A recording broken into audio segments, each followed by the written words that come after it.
Namaskar, greeting from the Integrated Wellness Clinic 360-degree care team. And I'm delighted for this session today, because Dr. Meera Verma has joined us, especially from the US.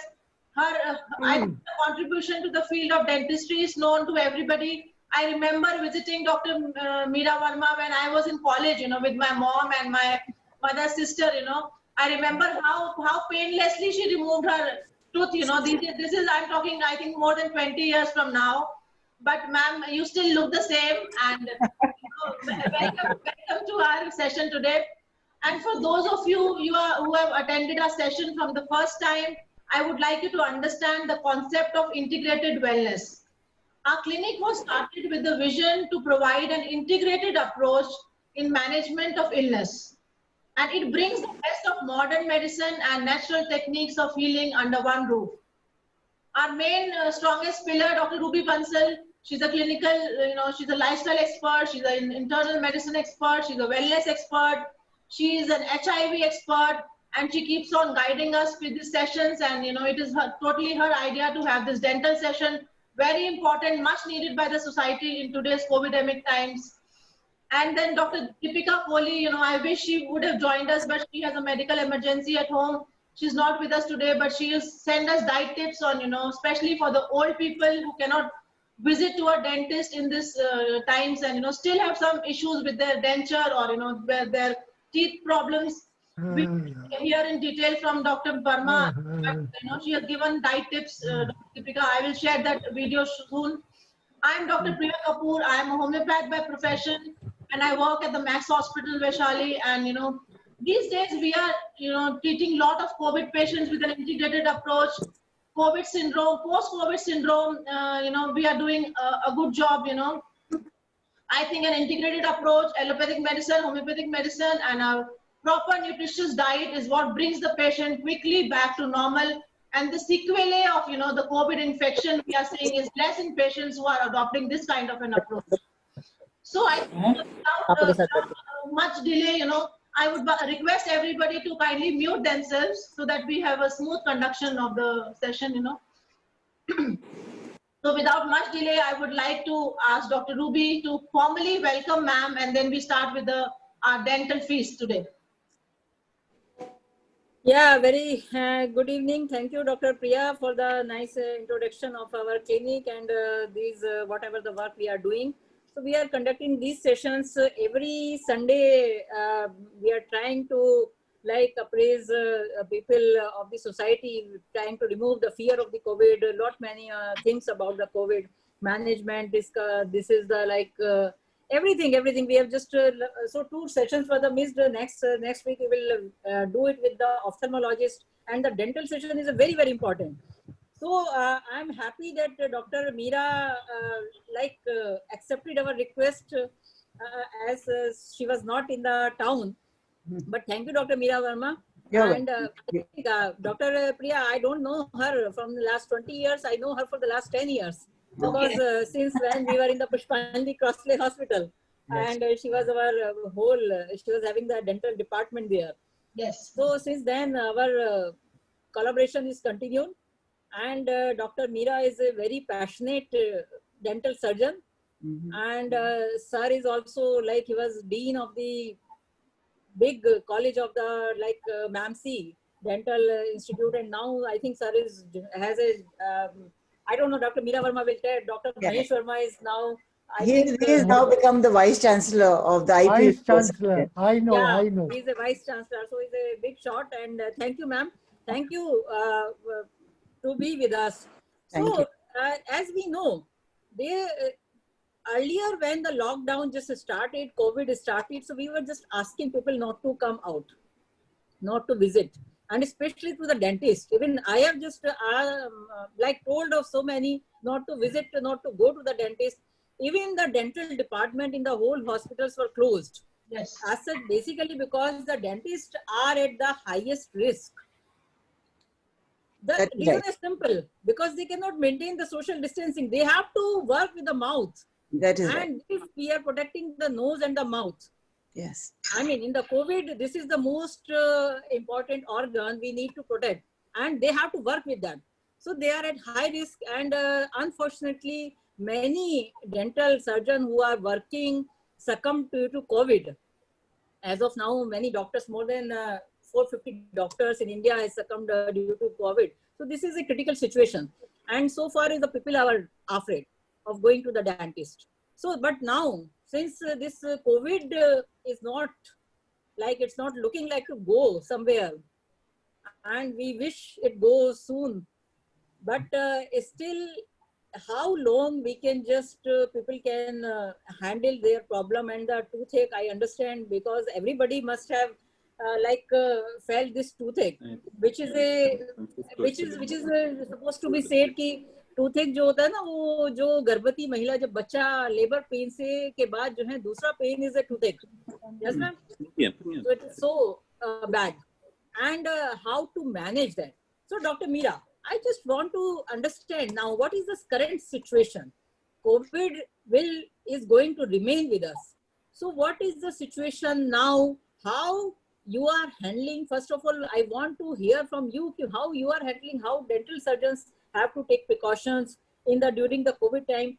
And is it safe to go to the dentist? Yeah. As you rightly said, when COVID came in, all dental clinics closed down because we just did not know how to handle this disease. This was new for us, as it was new for all the medical professions.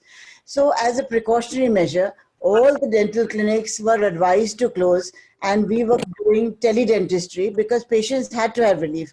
You see, in urgent care for dental treatment, where there are cases where there's unbearable pain, where there are infections and swellings and life-threatening situations. So we preferred not to see patients face-to-face, but did teledentistry for the initial one and a half month. Then gradually, worldwide, protocols were put in place how to deal with cases, because you cannot, wish COVID away. It is there after so many months also. So what is most important, we found that we have to have a triage. We have to screen the patients. First of all, we have to make sure that the patient who comes in is not COVID positive.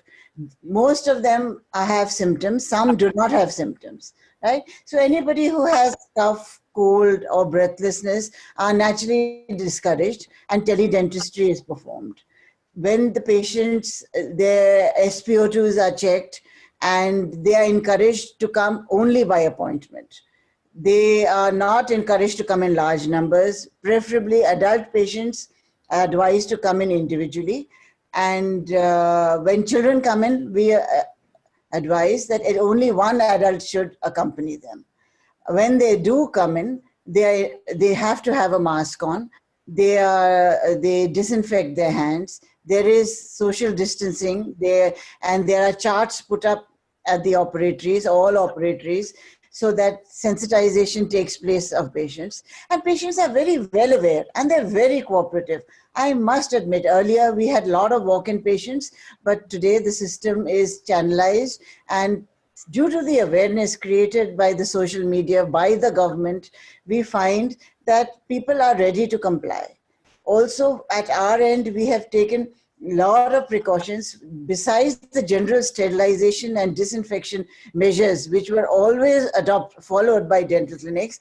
We have gone further ahead and, done disinfection for chairs, for the instruments, which were always done after every patient. But, the equipment is now disinfected after every patient, and we space out the patients so that we can have air exchange. We can have positive air pressure in the clinics so that the infected air is evacuated by means of exhaust fans, HEPA filters, etc. And of course, including the handpieces, the instruments, everything is autoclaved. There is no let-up. They are much more stringent. The staff is more vigilant. We have PPE kits for the doctor with N95 masks. Patients, that is also highly trained. They are motivated. And when the patients come in, we, as a matter of protocol, put them into a light gown, gloves, and some headgear and footgear, so that it protects them to some extent from if a virus exists. But more important, that they do not touch anything around, because once they are dressed up, they tend not to fidget and not to try just touch anything around. So Ruby, we do try our best. See, it is nowhere in the world is it can you just say that we are 100% safe? But I think we are almost there. We're almost there. We do our best. And till now, there has been no case reported from the dental clinic which has a patient who has contracted COVID. And dental surgeons who have passed away, they primarily, when, it is found out that where did they contract, whom did they contract it from a patient, where it is. In most of the instances, it has been found that outside the dental clinic. It's outside, because inside the dental clinic, you're so heavily guarded. You've got your goggles, eye goggles on. You've got your double mask, double gloves. You're wearing impermeable gowns. So most cases have found to be the virus has to be contracted outside the clinic. So I would say the clinics are relatively safe.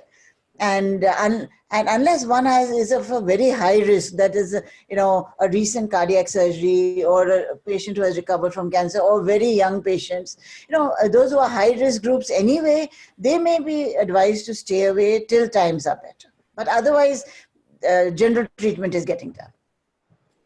Okay, very, very nicely, ma'am, you put up, and I think many people will get the confidence after your all the words, how the dentists are taking care. And we believe, basically, because we are the doctors, we cannot sit at home. So we have to work, should be continued. And every doctor is doing their job and their work. So for the patient safety is a priority, doctor safety also is a priority. So we need to, everybody has to understand to take care of each other.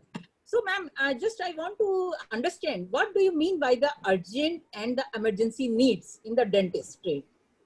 See, urgent and emergency for any individual is pain. So pain is the propelling factor. Anybody who has pain feels that I must get relief from the pain.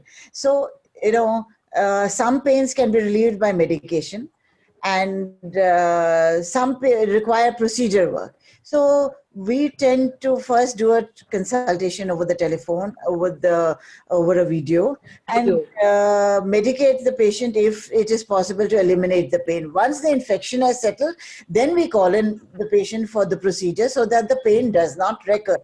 Rather than earlier, we would call, any individual would call that you please come first, show yourself. So we have relatively good experience in treating patients, and then we only prescribe medicines where we are sure that those medicines are. If not, they are advised to come in. Some patients come in with a lot of swelling, it goes down to the throat, they have difficulty in breathing. So life-threatening measures, they require immediate care.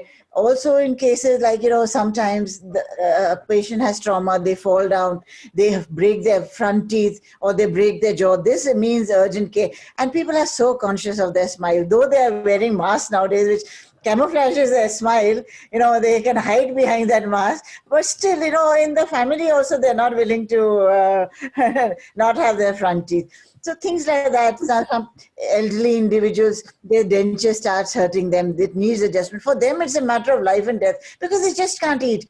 Their nutrition goes down, their general health goes down. So in such cases, like in orthodontic cases where children, the wires suddenly, children are notorious for producing, putting something in their mouth and shifting things around, or a wire comes loose. So they have to come in for the test. But we take all the precautions. The parents are protected. The child is protected. We are so concerned. They are our concern. And we look after them. Yeah. That was my next question. How to deal with the children with the braces? What is the advice to them? Basically, because as you rightly said, it is very difficult for children to handle these braces. Yeah. I remember my son got, and they keep on just doing and chewing something or something. So it is every time, and it is, I think, the protocol, they have to visit once in a month or so. So what you advise means how they should take care it at home. So to reduce the visit to the orthodontics first. And the second, if they have to go to the clinic, so what is the best advice for them? Right. So I'm keep on telling the people, don't put anything in the mouth, don't put your finger in the mouth, and wear the mask. So it is very difficult for even the normal person to make them understand the necessity of the mask. And for the children with the braces, definitely it is. So would like to Certainly. hear from you. See, prevention is better than cure. So, as you rightly said, you have rightly advised the children that not to interfere with the appliance which is put in the mouth. But inevitably, it happens. Children do not listen. They are not known Yes. for listening all the time. So, we are available for them. And as a matter of routine, earlier we used to see them once a month. But now we tend to see them once in 2 or 3 months, according to the necessity, individually based. So we do encourage them when they come that we educate them and how to look after their braces, brush better. We are constantly emphasizing that they must brush after every meal, and primarily brushing, because when children eat, anybody when they have braces, food tends to lodge between the braces, and when you're at home you tend to eat more often. Food is available all the time, so they come in with a lot of other problems besides the braces, like dental caries and bad breath. So they are encouraged, they are educated, and they do listen. They are also aware, they do listen. And I'm happy to say that a lot of the children are doing better and they are cooperating. Yeah, but it's a all matter of the sensitization. I wonder, Absolutely. but we do find the different kinds of people, and that's why we want these sessions. People should understand the need, Right. understand the care. So that is, and the important, ma'am, very important. It is about the old people. So denture is a must for the elderly people, and now elderly are the very high risk group. So they all are the very high risk group people, and we are just I mean sometimes the many people I think are just stuck कि क्या करें, कैसे करें, हम कहाँ से जो है ये, अगर जो है किसी का डेंचर खराब हो गया है, क्योंकि denture fitting is a very important thing, और ओल्ड एज में क्या होता है कि गम लूज होते रहते हैं तो डेंचर प्रॉपरली फिट नहीं होता है. Yeah. सो उनके लिए बड़ा इशू है कि कैसे जो है डेंटिस्ट के पास जाएं. And we understand, even still आप बता रहे हो बहुत सारा केयर कर रहे हैं, but definitely it is high risk. You know, what happens, suppose it is a denture issue. See, elderly individuals have a lot of dental issues, out of which one is pertaining to ill-fitting dentures, which may become ill-fitting over a period of time. So if you develop a sore spot, if an individual develops a sore spot during wearing a denture due to eating a particular kind of food or a change in the fitting of the denture, then we advise that the patient removes the denture from the mouth for a few days and uses it only during eating, and applies some sort of antiseptic pain relieving gel on the gum. In most cases, healing takes place, and then the individual restarts wearing the denture and the patient is relatively comfortable. In cases where this does not work, we have a video call with them and they show us the site of the injury, and a family member can bring the denture in and we do the necessary adjustment. Of course, it may mean a few trips for the family member back and forth, and normally this suffices. If still that does not work, then we try to help them. We ask them, you come in with your car, you come and come to the clinic down, we'll come out, and then we go in and out of the clinic and do the adjustment till they're happy. But we make that extra effort and we try our best to look after them. Besides that, we do advise in this current scenario, if they are having issues with brushing, etc., there may be some handicaps, we do advise that you go in for rotary brush, because that is easier sometimes for them to handle. And if they use rotary brushes, they may be able to maintain their hygiene better. And I have seen that if family members help them, encourage them, it goes a long way. That's why I think everybody should understand advice of Dr. Meera, and she's giving the beautiful advices to all kind of the people, and especially ma'am, like the you already mentioned how to handle the carie, how to handle the tooth pain, caries. What about your cosmetic dentistry? What do you advise in this COVID time?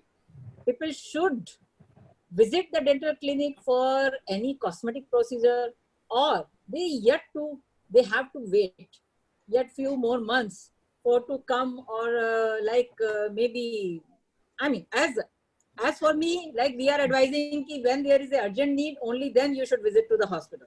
Yeah, Right. I'm also doing many of times we are going out of the hospital to see the patient if they have some minor issues, some they don't understand the medicine. So we are also doing, every doctor is doing a wonderful job. They are trying teleconsultations, everything. So what about the cosmetic procedure? See, certain cosmetic procedures are unavoidable.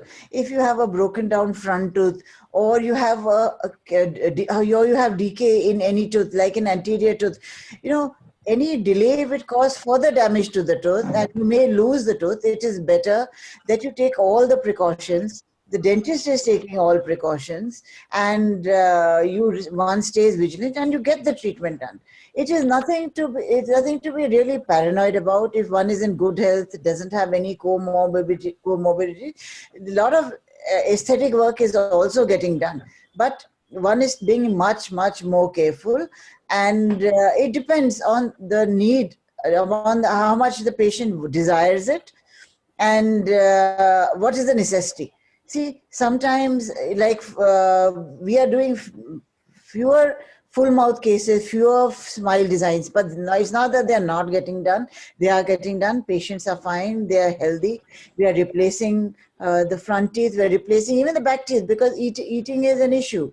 So it's not that cosmetic, but cosmetic procedures like tooth whitening, etc., are not really necessities, or something that can be avoided, because that you don't need to expose yourself to. But there are other procedures that if you do not perform, you probably it would lead to further deterioration. You may lose the tooth, you may have gum issues, you may have so anything which is likely to lead to a deterioration in your dental health, I think. But not whitening. You can brush better at home.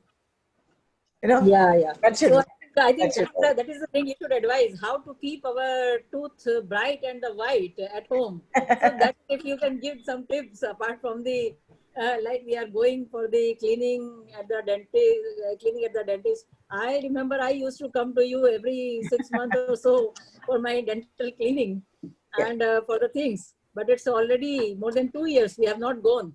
So No, it is the thing.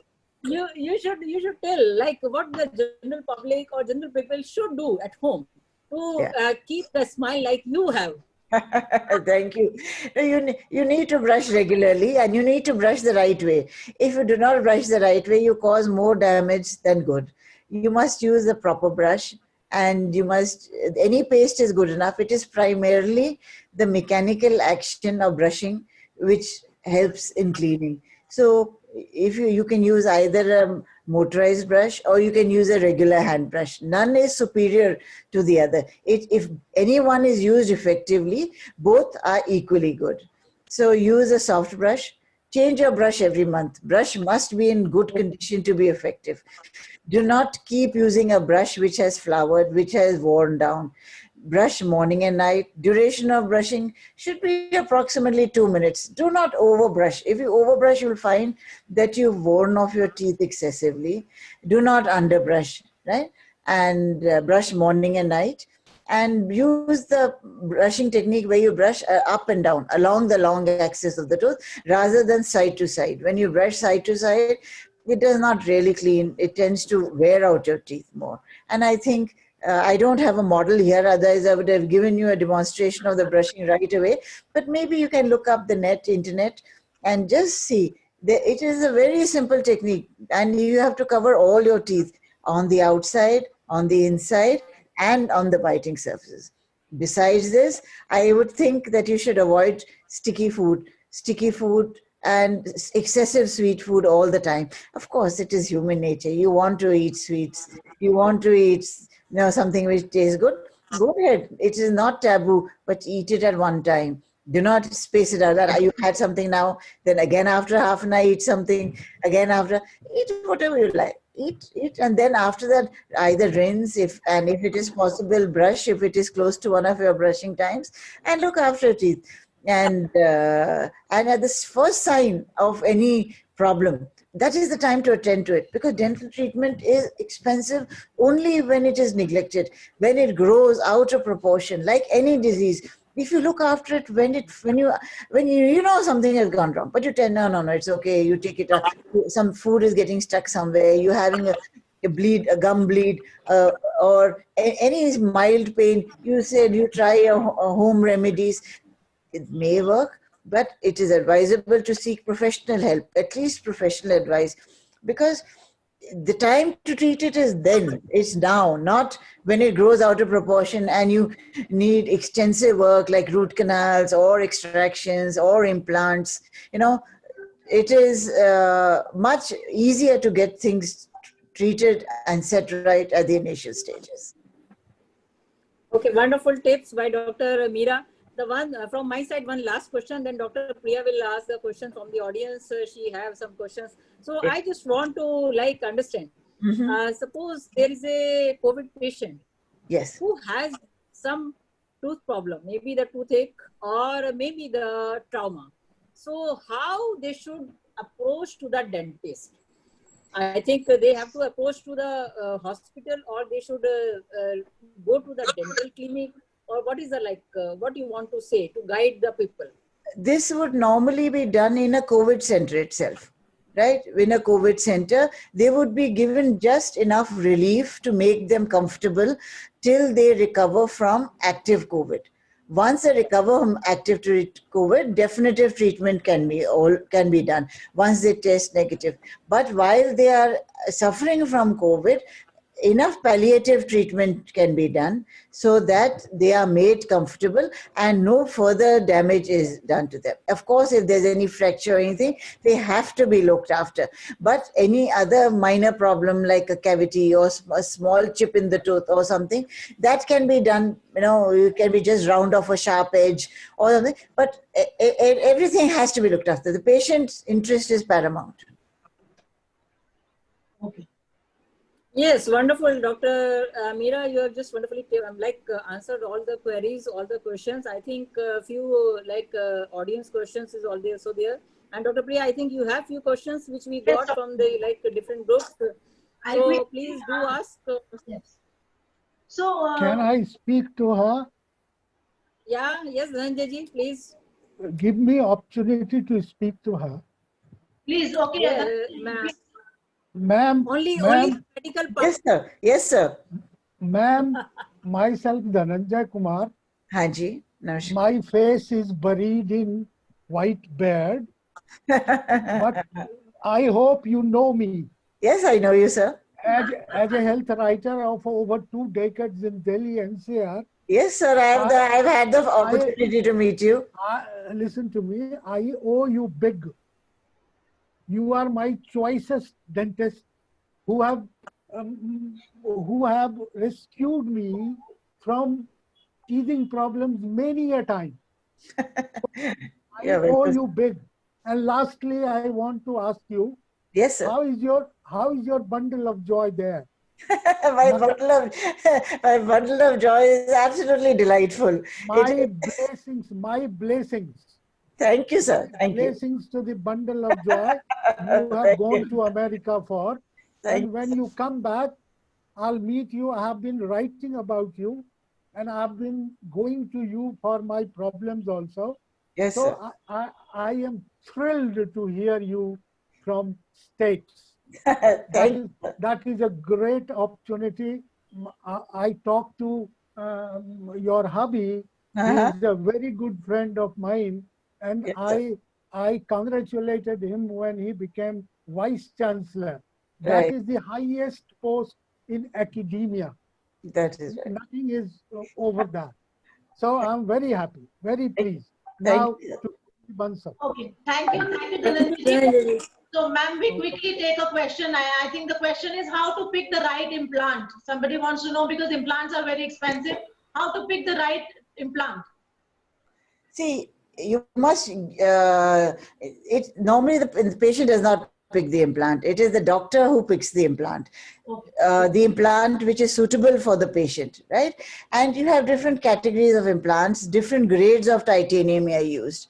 So one should use an implant from a standardized company which has been in existence for an appreciable period of time, because implants require maintenance over years to come. When you are using it from a standard company, you will get the parts of the implant even after 20 years, because there are companies which come in in a very cheap variety, in a cheaper form, and they disappear. They come, they are there in the market for some time, and then when you need to do the servicing of the implant, if any part of the implant breaks or any part of the implant requires replacement, then it is a Herculean task for procuring that implant. And always using, like you would like to drive a standard car so that you do not face accidents, you would like to use a standard stent in the heart, or you would like to use anything which goes into your body, must be of the best quality that you can afford. And this, it is up to the doctor with all his integrity and all his knowledge. He will choose what is best for you. It is not that the cheapest is the best. Now the tendency is to move, but you do not compromise on your health. I am a firm believer of that whatever you put into the body, and in the long term, whatever is, it pays to use standard, good quality material in your teeth, for implants, for any procedure. Even the equipment must be standard so that your health does not suffer. It is your health which is important, because that implant will only function as it has been researched, as it has been developed. So it is not that any one implant is the best. You have a group of implants which come into a category which are standardized and acknowledged worldwide by leaders in the field of implantology worldwide. It is suggested that you go in for those rather than go in for the cheaper clones. Those cheaper clones in the long run may not trouble, but it is difficult sometimes to get replacement. There are a lot of issues which come up with them. So it is better to go for a standardized implant. Thank you so much, ma'am. As you were talking about the model, it is Daughter's Day today, and my daughter made a beautiful, out of clay model. I just want to show you I wish, I had a brush with me and you can teach us the brushing technique. maybe some session soon next time. And I would like to quickly share our tips on our diet, what diet we should eat during COVID to avoid teeth problems. I would quickly share that video, and then we would be ending the session soon. I would like to thank ma'am. Gratitude, why you were there and you got up so early for us. It was really enlightening to listen to you. I'm sure it's going to help a lot of other people who are going to watch the uploaded session soon. So we should thank, I think, Dr. Meera. Thank you so much. Oh, you're most welcome, Dr. Ruby. It's a pleasure. It has always been a pleasure to associate with you. Thank you so much.